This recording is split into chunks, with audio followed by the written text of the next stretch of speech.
Howdy folks. It's been kind of a weird year weather-wise, which has sort of put a damper on some of my usual summertime shrub activities. But I've made a couple of new shrubs that I've never tried before this week. I'm going to tell you all about them, but what I really want to emphasize is the Dunnings.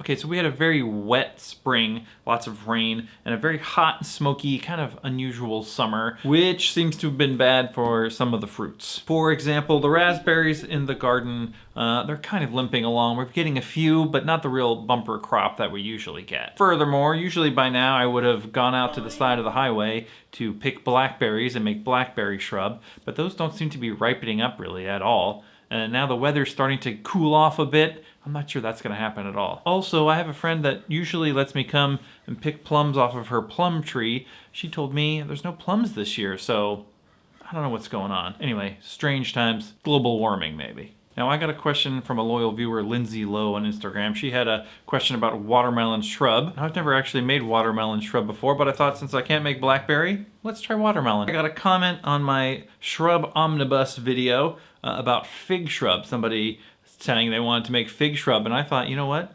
Fig shrub sounds pretty dope as well. By the way, if you're looking for a more in-depth guide on how to make shrubs, go check out the shrub omnibus video. I go into a lot more detail there. Okay, so I'm just gonna show you my fig and watermelon shrubs real quick. Not fig and watermelon shrub, but fig shrub and watermelon shrub. Two shrubs. But what I really want to emphasize is the Dunnings. Now, is Dunnings a word that I made up? Yes. Do you know what I mean when I say it? Also, yes. It's the stuff left over when you're done making shrub. Or syrup. Syrup also has Dunnings. And what you should do with it is infuse it with alcohol to make a quick liqueur. I've done it so many times, it's awesome. But let me show you real quick how we made these shrubs. Now, as usual, you're gonna cut up and weigh the fruit. Put it in a container with a lid. You're gonna put on an equal weight of sugar. And at this point is when you'll also want to add any herbs you feel like adding. You'll put the lid on and let it sit for a day or two. I usually just do it on the countertop. Long enough for the sugar to suck all the moisture out of the fruit. Then to make the shrub, you'll strain out the Dunnings and you'll add vinegar to the syrup. And for the watermelon, I decided to try apple cider vinegar and also Pinot Noir vinegar. I couldn't really detect a difference between the two, so I might just combine those two bottles into one. But it's fun to experiment. Now for the fig, which came out super figgy, I used balsamic vinegar and apple cider. Balsamic vinegar is great for sort of darker fruits. I'm loving it on this fig. I've used it for the plum as well, but please just use a really good balsamic vinegar. Cut it with a little apple cider vinegar to give it a little bit more zing, because balsamic is kind of sweet.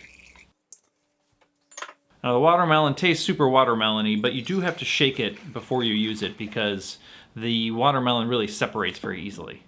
Now I've talked about Dunnings a number of times in previous videos, but look at all these liqueurs I've got. I've got blackberry, I've got raspberry, I've got huckleberry, I've got fascinola. Also, I got raspberry gin. I just recently, I made some raspberry shrub. I soaked the Dunnings in gin, and let me tell you, a raspberry gin and tonic, amazing. For the watermelon, I did some vodka and some overproof white rum. It comes out really watermelon-y. It tastes great with a little gin, a little Campari, and some watermelon. Delicious.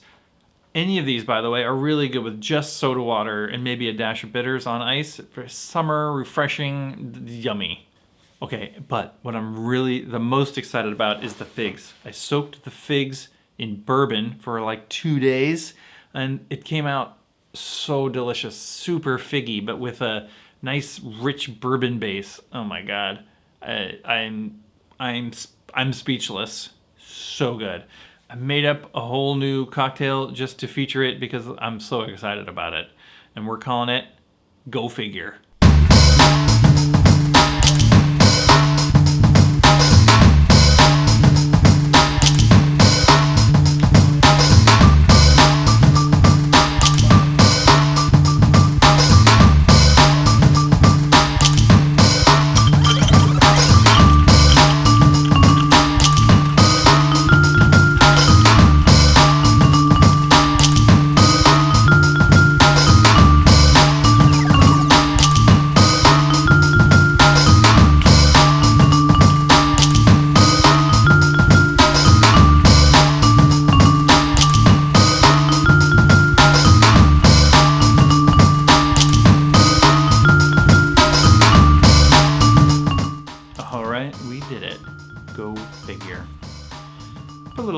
dried fig on top as a little garnish, just for fun.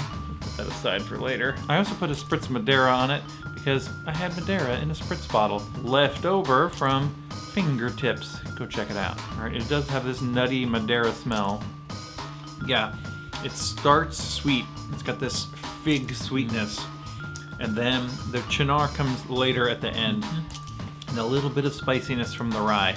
It's lengthened out with the Madeira, which is a nutty kind of a flavor. It's like a very complex, very interesting Manhattan. I used fig bitters in this because I had them. They were a gift a few years ago. But I bet in your store would work just as well. Yeah, this is a really complex, interesting fig-based fall Manhattan. I love it. Boozy, a little sweet, a little weird. You know I love that. Go figure. Conclusions. Okay, conclusions. Go make shrub, okay? It's so easy. It's really versatile. You can use it for non-alcoholic drinks, alcoholic drinks. It's really fun to play around with. I love it. You can make it out of just about any fruit as long as it's got a strong flavor. I've found things like pears don't really work. Something that's very light and perfumey doesn't work. A papaya, I understand, does not work very well. Peach works great. And you can also add herbs to it if you like. Peach with a little cinnamon and clove, amazing. But more importantly, use the Dunnings. You've got all this extra sweetness and flavor left over in the fruit after you make the syrup, and there's no reason to waste that. Make a delicious liqueur with them, and those come in handy just to sip on, impress your friends, a million home bar uses. So yeah, infuse the Dunnings, you won't be sorry. In the meantime, thanks for watching. We will see you next time.